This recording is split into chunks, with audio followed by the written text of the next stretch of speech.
The second-generation Outlander XL has sold out in Russia in large numbers and is distinguished, despite some unsuccessful decisions, by high survivability.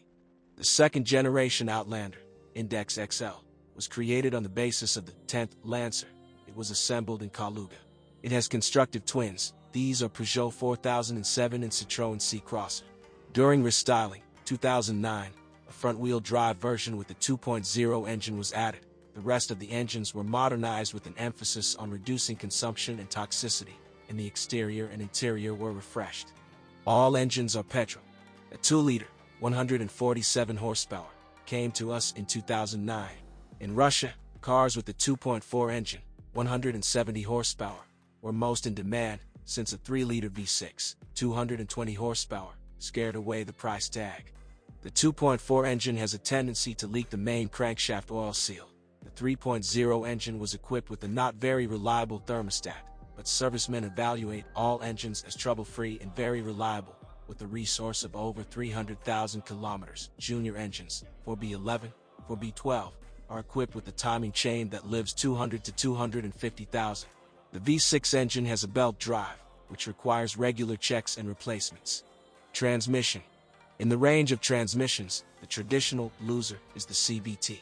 This is Jatco F011E, Mitsubishi classification, F1CJA/W1CJA, an old friend from many Nissan and Renault models. It is better to avoid the pre-styling option altogether, but the upgraded unit does not differ in longevity and by 100,000 to 120,000 kilometers often requires a global repair or replacement assembly. Although many specimens live up to 200,000, the mechanics, 5 or 6 steps, are extremely reliable, but cars with manual gearboxes were bought poorly, so there are few of them on the secondary market. A 6-speed automatic box was installed only on 3-liter versions. She also does not cause any particular complaints and is considered one of the best hydromechanics in the world. All-wheel drive is implemented in a typical way for SUVs, a multi-plate friction clutch that automatically connects the rear axle at the direction of the electronics.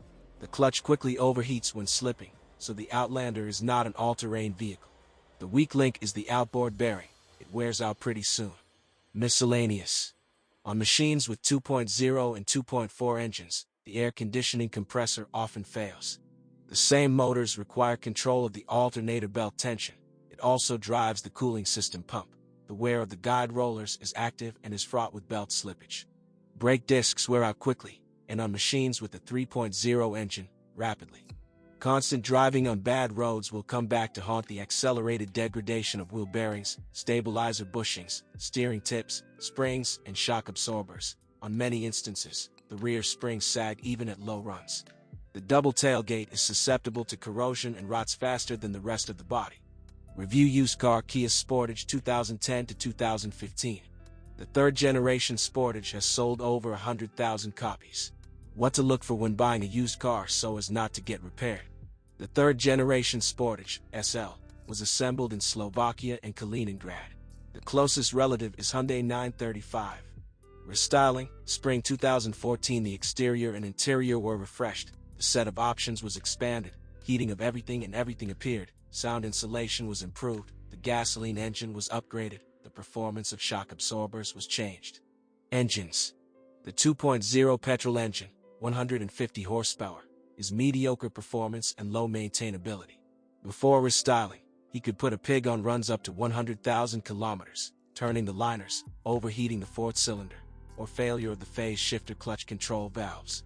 The upgraded version rarely throws up problems. Every 90,000 kilometers, the engine needs valve adjustment. The timing chain nurses 150,000 kilometers. 2-liter diesel engines, 136 and 184 horsepower, are relatives.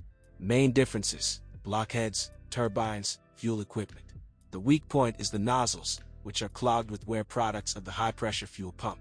The motors themselves are durable, as is the timing chain. Turbines and candles also work for a long time. Strange, but few people bought diesel cars, and in combination with a manual gearbox, only a few. Transmission. The 5-speed manual, M5GF1, on early cars often broke down by 40,000 kilometers and earned a bad reputation. By 2013, it was modernized. Later there was a Shesta. There are no special complaints about it. Automatic boxes A6MF1 and A6LF2 are structurally similar. From the unpleasant, there are malfunctions of the electronic control unit, freezes for 2 to 5 seconds when the gas pedal is pressed. Otherwise, these boxes are worthy of praise. They last a long time. On all-wheel drive vehicles of the first years of production, the spline connection of the intermediate shaft and the right drive quickly wore out. The assembly was not upgraded, but clearance tolerances were reduced. It is also useful to know that the center clutch does not tolerate Ford's well. Water gets into the cavity with the electromagnet, which can lead to the death of the assembly. The cardan shaft and gearbox are reliable. Miscellaneous. The doors of many cars sag or close tightly, helps adjust the hinges and lubricate the locks. Original wheel bearings, brake discs and pads, stabilizer struts, consumables. On the machines of the first releases, the springs quickly sagged. The parking sensors and the rear view camera are poorly protected from moisture and dirt and quickly turn sour. The noisy whistling of the fuel pump is a design feature that does not mean that he ordered to live long. The optics quickly become cloudy. The lamps often burn out, both in front and behind. The resource of the converter and particulate filter is low. The connection of the corrugation with the pipe quickly burns out.